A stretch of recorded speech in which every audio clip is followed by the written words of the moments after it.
You can refer to M as Modus.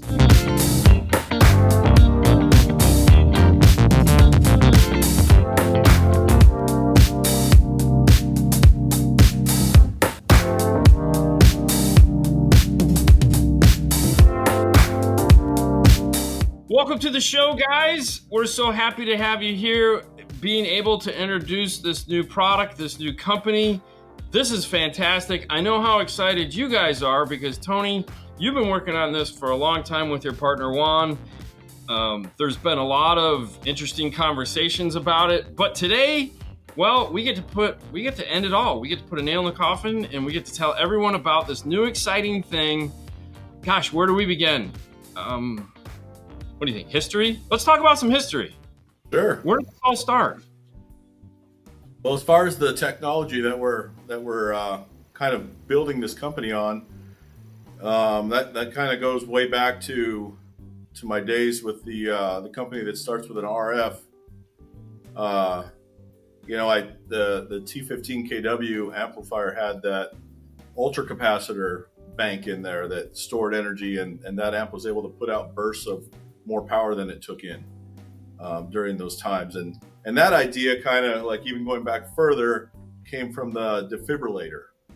And I was sitting in the hospital waiting room. My dad had a heart attack, and they had brought him back with the paddles a bunch of times. And I was thinking about those paddles and like, wow, my dad's a big guy, and they saved his life with this machine that probably has a little 9-volt battery in it. Like, how's that possible? Like, how's that work? How can those paddles, bounce a 250-pound man off a table with a 9-volt battery? Because I've licked them and done other things with them, and I didn't bounce off a table. And thinking about how they just slowly accumulate the energy out of that battery, because you can only put it out so fast. But if you accumulate it for a while and then put it all at once, it can be like a lot. So that idea, kind of led to the development of the T15 kW. That was then, and at that time, the best way to store energy was ultra capacitors or double layer carbon caps, and we had to use those out of wind turbines. That was the premier technology at that time. But since then, batteries have evolved, because batteries back then, rechargeables were like NiCad and nickel metal hydride, and you buy that new Makita drill and it lasts for 6 months. Yes, that's why I don't use Makita anymore. Yeah, and now we have these wonderful lithium batteries that are just so powerful and seem to be outlasting all the predictions and all that. So kind of brought the idea back, made a bunch of improvements on it, changed the energy storage device. Treating those batteries as capacitors, I think, is the thing we're doing that maybe hasn't been done so much. I guess if you think of an electric car like a Tesla or something that has regenerative braking, in a way it's like a capacitor during that time, right? Because you're on the gas, you're taking from and you let off and you're putting back right away. So it's kind of like a capacitor with a very slow, long time period. So we're doing that. We're using lithium ion batteries as capacitors on the secondary side of a power supply. The net result is we have a lot more storage than we used to have, and they should last a lot longer, and it's a lot smaller. So you guys remember the T15? That thing was huge. Oh yeah, it was a trunk lid of a 72 Cutlass. Yeah. Have you ever seen a picture of the capacitor bank from that thing? It was massive, and it had I think 90 capacitors, or maybe 120. Yeah. Jeez. Juan knows, he wired them all up. Yeah. Way to go, Juan! With that being said, I had the privilege of a couple years ago sitting in a parking lot and you telling me about this interesting concept that you'd come out with. You had the demo there and we were seeing it. And at the time it was hot glue and silicone and twisted wires and questioning whether Juan knows actually how to solder. It was like we were up late last night, bro, and and today we have a finished, conceptualized, blueprinted, like dream come true. Like how did that happen? Yeah, it's been a lot of work. We've been we've been building it and testing it and putting it in different vehicles. And this thing came out of our side-by-side that we had at the Mobile Solutions Show a few years ago. We had amps in my truck running around for a year in the Phoenix heat.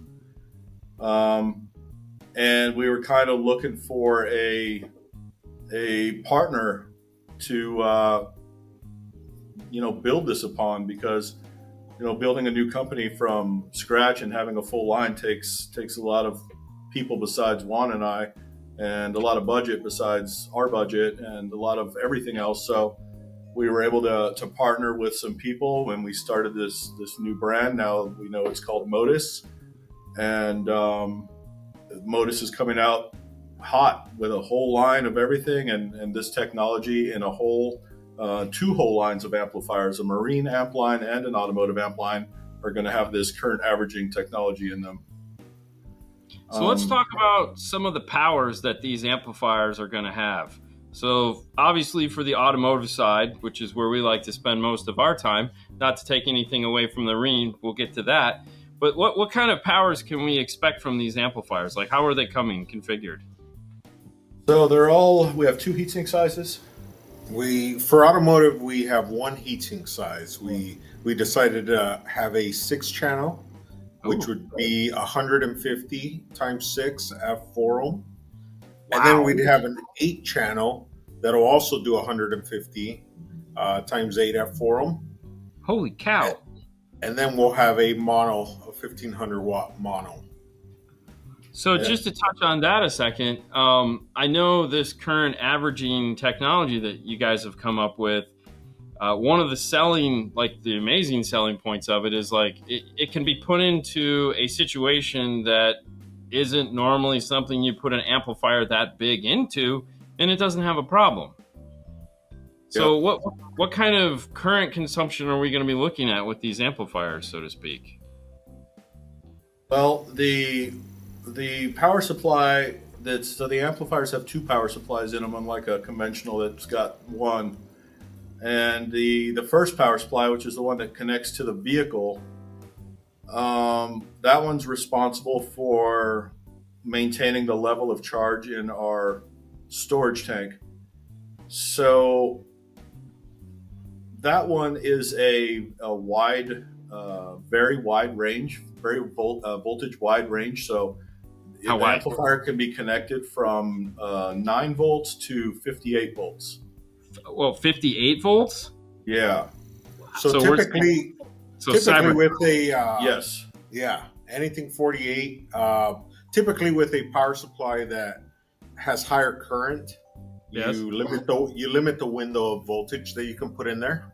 But since we are not demanding excessive current out of that supply, we can go wide range input, and it can go into many different types of vehicles now. Yeah, it'd be pretty hard to build a supply with that window that's, the main supply for the amp. So this could drop right into a Cybertruck, no problem, more or less. I mean, we're speaking conceptual right now because, unless you've already done one. You probably have. Okay, moving on. Well, all right. This might be one of those edit moments, but the one of our show vehicles is a Cybertruck, and Jason's building it right now. It's supposed to have 4 or 5 of these amps in it. Off the factory system, no problem. Okay, fantastic. That is fantastic. Okay, obviously with a wide range of voltage like that, we are future-proofing ourselves with this company, as well as we can pretty much throw this at anything. And I know we were talking automotive, and 9 volts is extremely low, but we do this for a living, so we know some of these cars.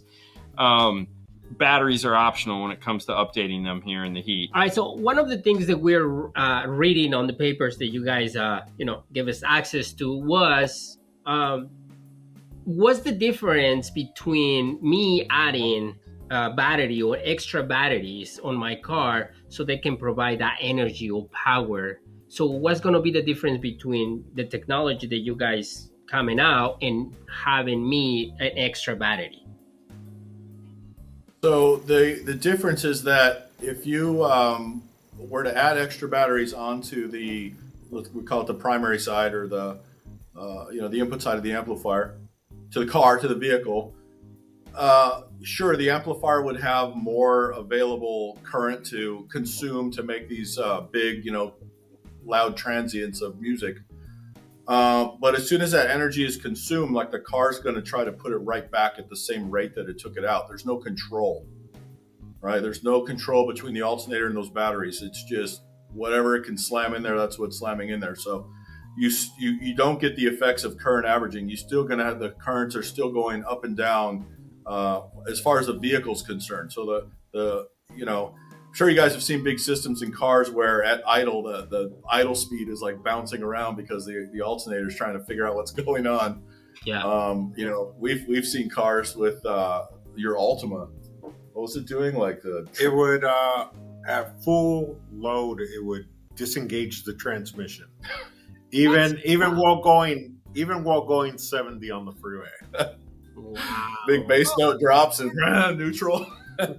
Holy crap. Warning lights, so it eliminates that because the storage that's in the amp isn't connected to the car. It's got an isolation barrier between it and the car, and that isolation barrier is another DC to DC converter.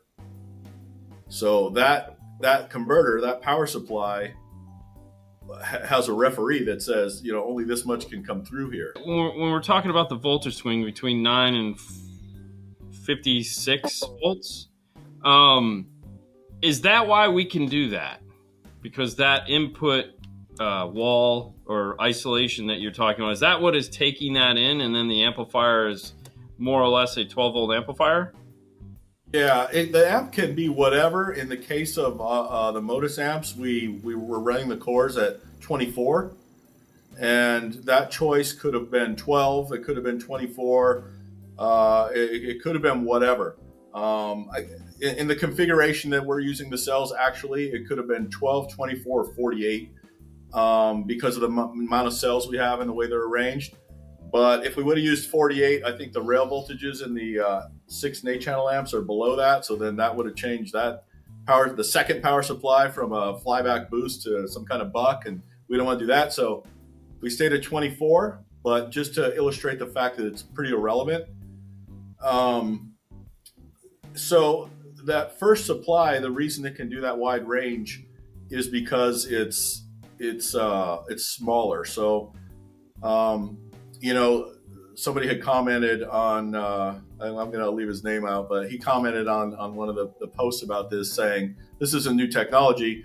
DC to DC converter supplies have been around forever, and wide voltage range inputs is nothing new, and that is totally true. But I think what might be different there is that if you tried to build that same supply, but it had to supply the entire 1500 watts to the amplifier, the supply might be the size of the amplifier. Right. So yes, the current averaging technology enables us to use a really small, in this case, 280 watt supply on the front. Obviously, there's some form of efficiency gain in this. I mean, when we're talking about like the maximum current draw that you keep telling us so explain that to me a little bit. So, the perceived efficiency is like, holy cow, like 500%, because the peak currents are completely eliminated. So that's what we mostly see. But, like I said before about the second law of thermodynamics, that if you measured it for a week, is that different than a normal conventional setup, or does it balance out to still be 55 miles an hour at the end of the day? And the thing is, there is an efficiency gain from averaging current, and it's because of something called I squared R losses. And I squared R losses are what a lot of electrical engineers stay up all night thinking about how to eliminate out of their designs. I being the current. So the formula I squared R is the current squared times the resistance that the current has to travel through. That equation equals watts. And in this case, watts lost to heat. So if you look at that, the current is squared. So that's the important, the dominating number there. And so what ends up happening is if you had a system, let's say we just had a subwoofer just thumping once a second, right? Boom, boom, boom, doing something. And let's say during that, or not even doing that, but let's say it's pulsing half the time on, half the time off. So burr, burr, burr, something like this. And every time it's on, the amplifier draws 100 amps of current. And every time it's off, the amplifier draws 0 amps of current, right? Well, it doesn't take a lot of math to realize that 50 amps is the average. Well, if you apply those numbers to that formula, 100 squared times some whatever random resistance the wiring and stuff has, and you get that power number, half the time it's wasting that much power, and then, of course, the other number is 0 when it's doing nothing. And then you compare that to 50 amps squared in that same formula, and if you work that out, you'll see that the continuous current draw of the average current is actually doubly efficient. It's half the losses. So this is some magic that happens by averaging the current like that. Magic. So that's an efficiency gain. I like magic. Magic's cool. That's like magic. Yeah? Yes. No, in there again, that makes a lot more sense. Yeah. I mean, definitely makes more sense. Let's talk marine. We will have also for current averaging, we will have a 4-channel, 6-channel, 8-channel, and a mono Okay. as well. Also, wide input range. It's I guess marine is coming with high voltage now. They're starting to do a lot of fancy electric drive stuff for boats. Yeah. So now you said you were very careful to describe this amplifier. Are there going to be other amplifiers in the line? Yes, there's a line of amplifiers positioned price point below this that's more of a traditional Okay. amplifier line. And then there's a line of amplifiers positioned above this that are an audiophile Class AB line that is going to be based on these guys, which you might remember. Oh yeah. Yeah. Oh, anxiously been waiting for those. Yes, they're finally coming, but they're growing because the team decided that 300 watts is not enough. So Good team. it might take away from how small this was, but Yeah. Of course. but it's still for the power that they're going to be, which is 750 watts. They're still pretty small for a Class AB.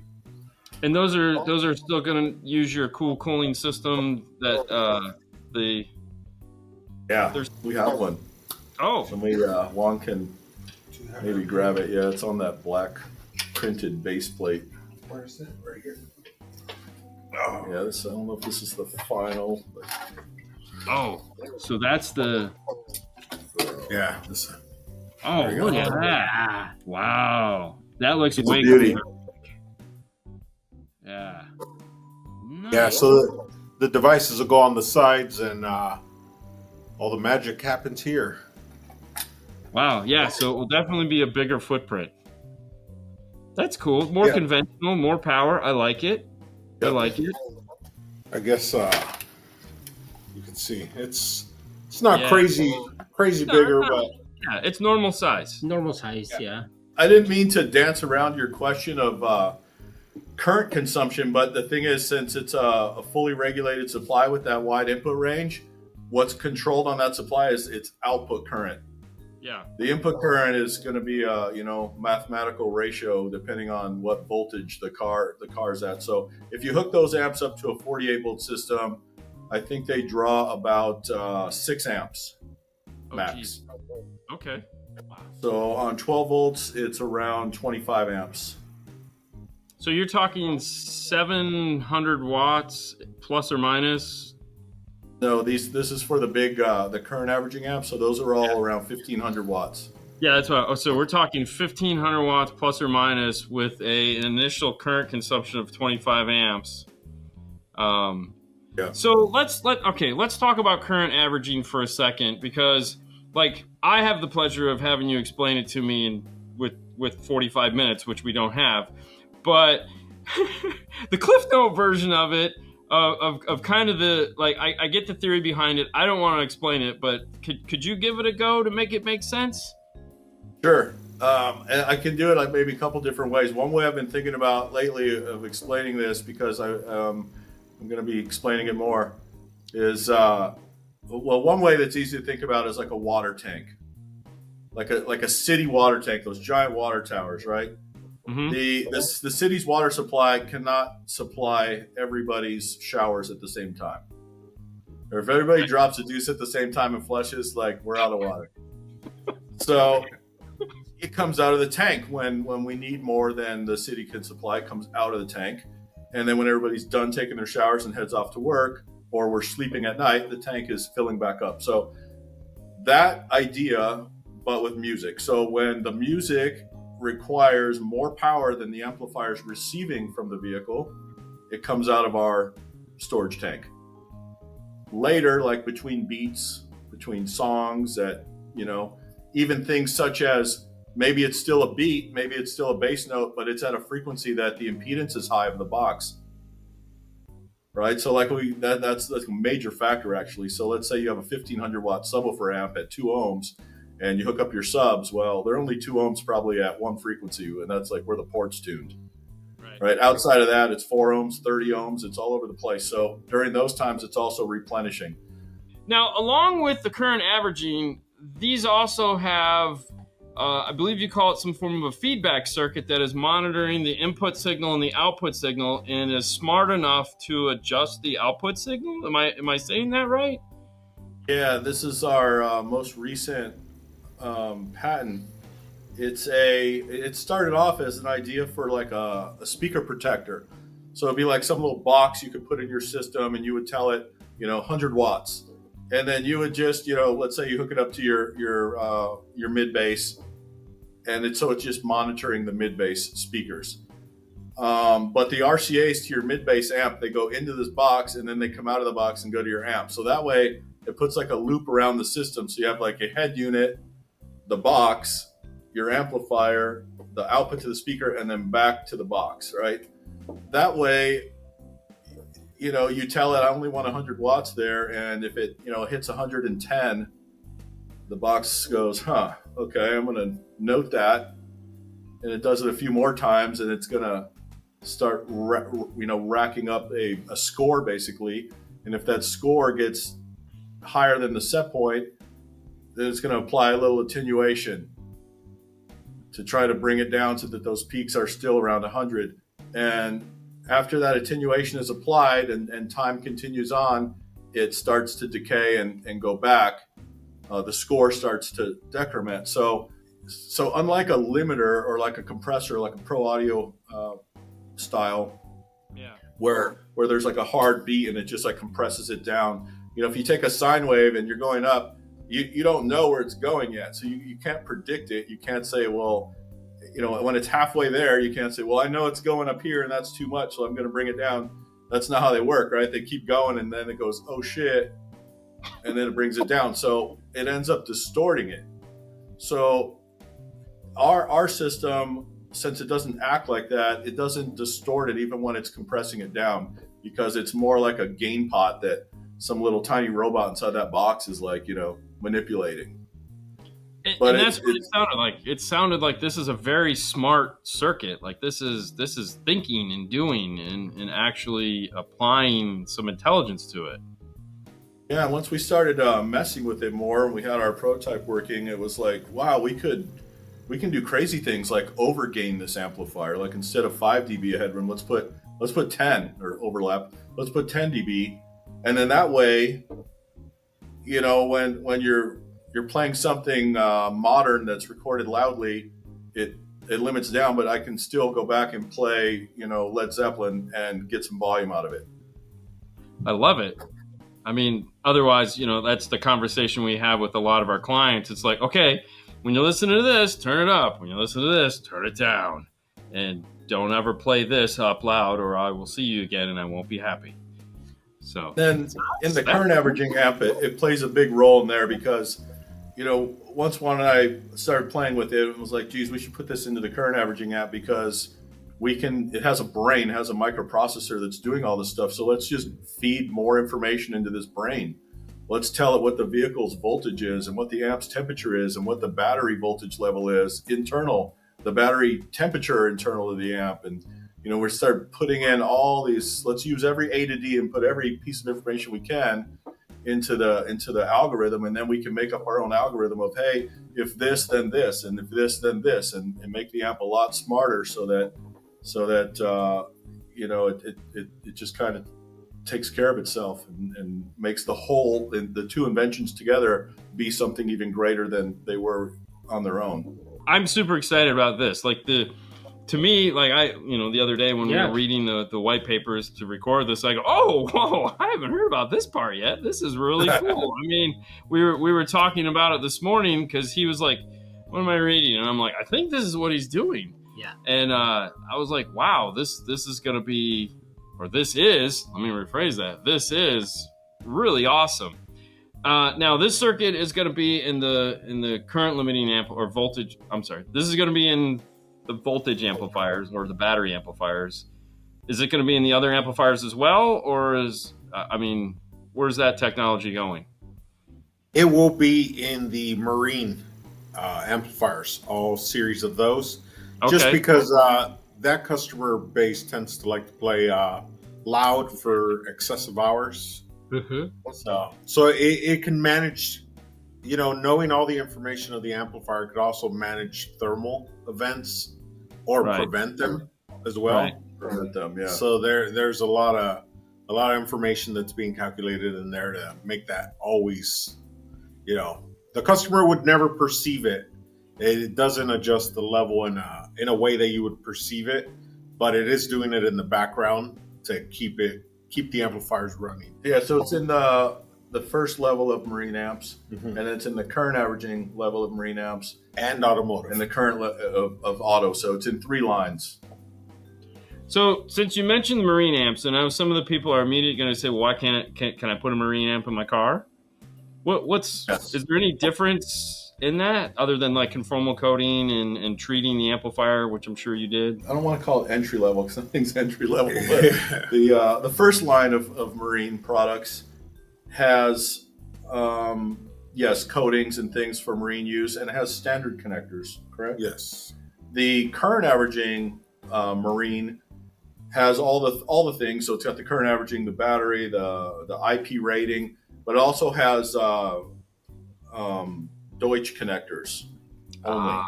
Yes. Okay. So that would actually look pretty cool in the car because it would look like, what is that?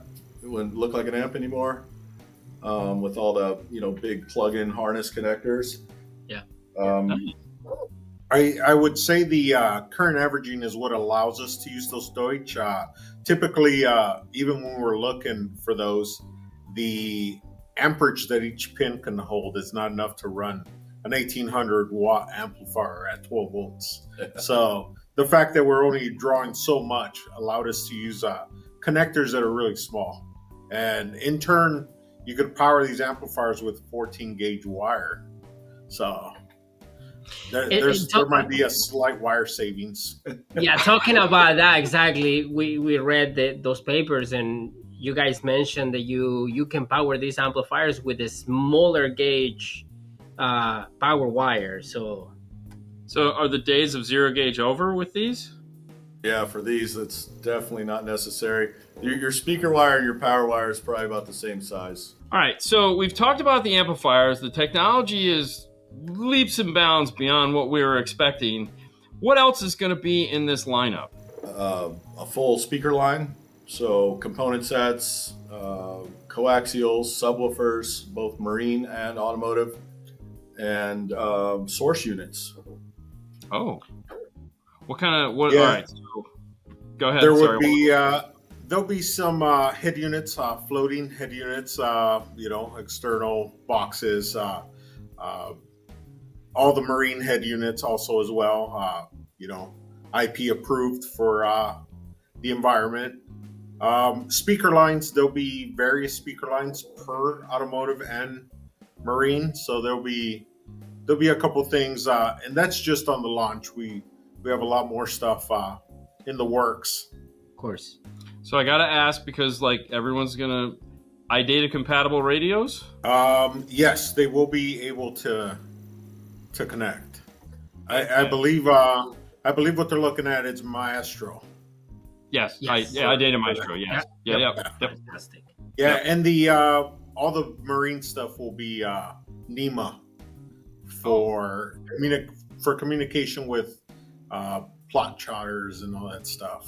This is a lot of stuff happening at one point in time. I mean, the amplifiers are like I said, are crazy, but radios, marine speakers, and I'm sure these speakers have to be up to your standards. It's not like we're just throwing some inexpensive speakers in here. There's no way you would do that, especially with the clear AB class amplifiers coming out. Yeah.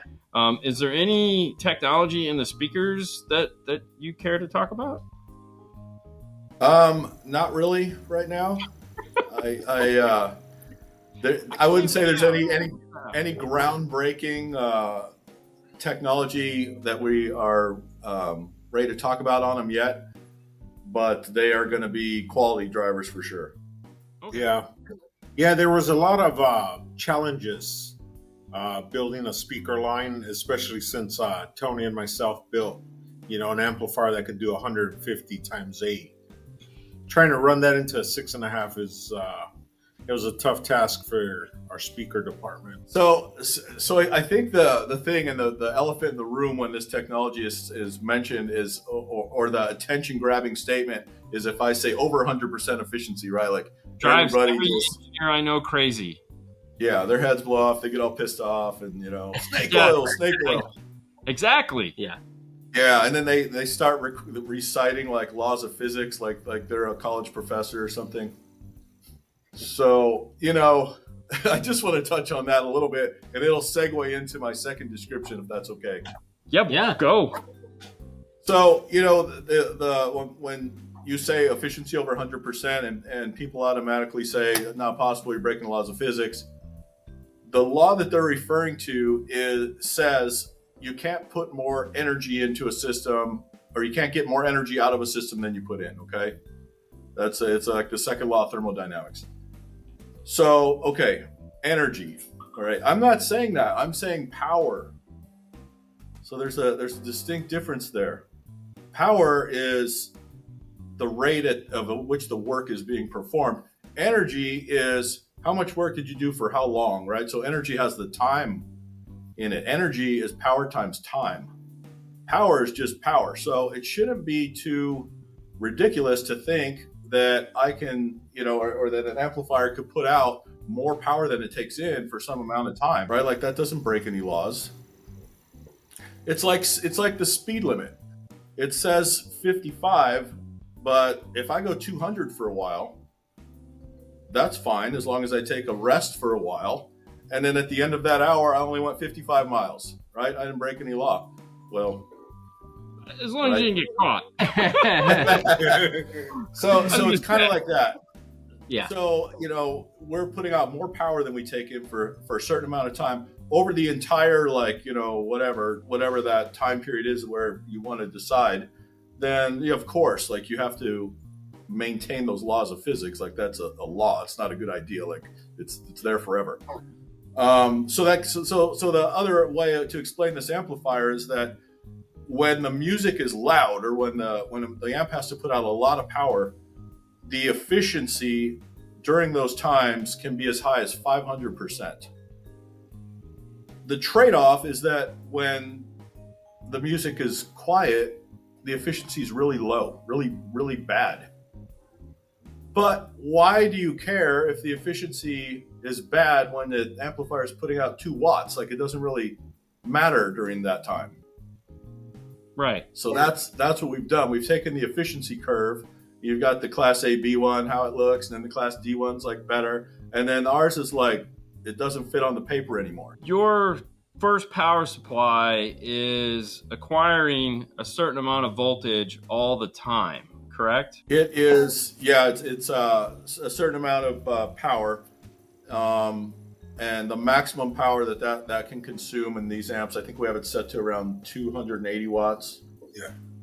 So that is the maximum amount that it would take from the vehicle ever to keep the reservoir full. I mean, I've seen it work, and it's impressive.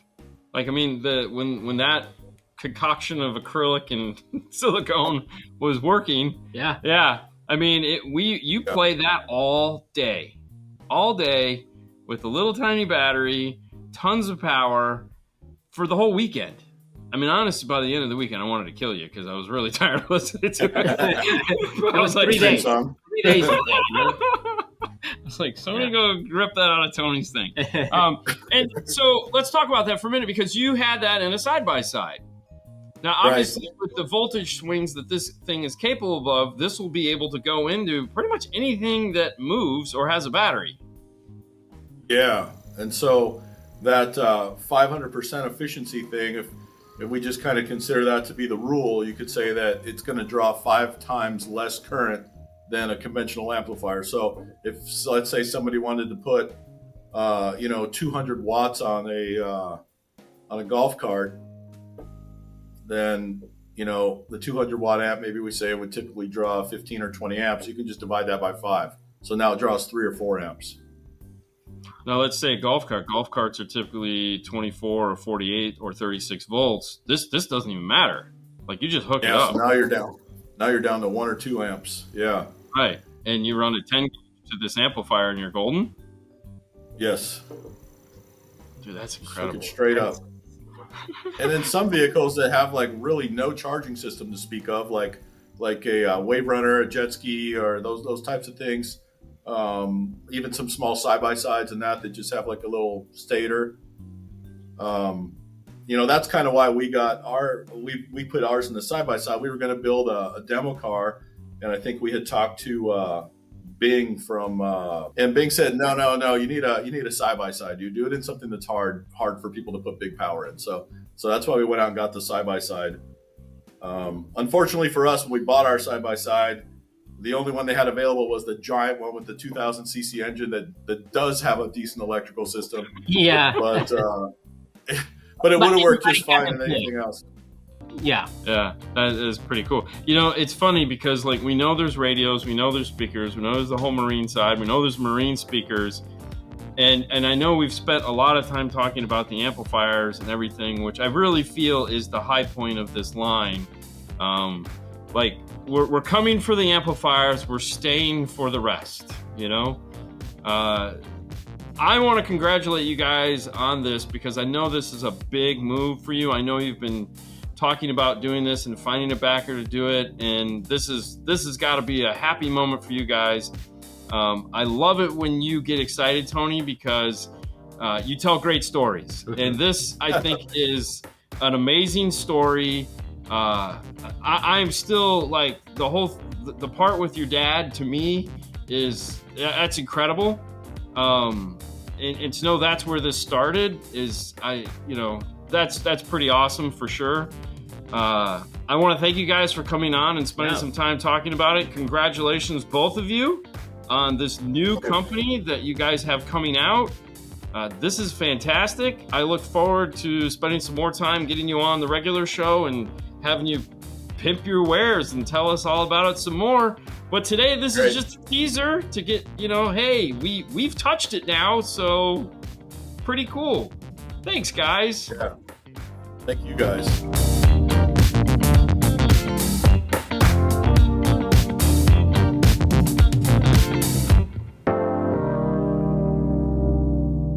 Hear you guys talking about it and everything it's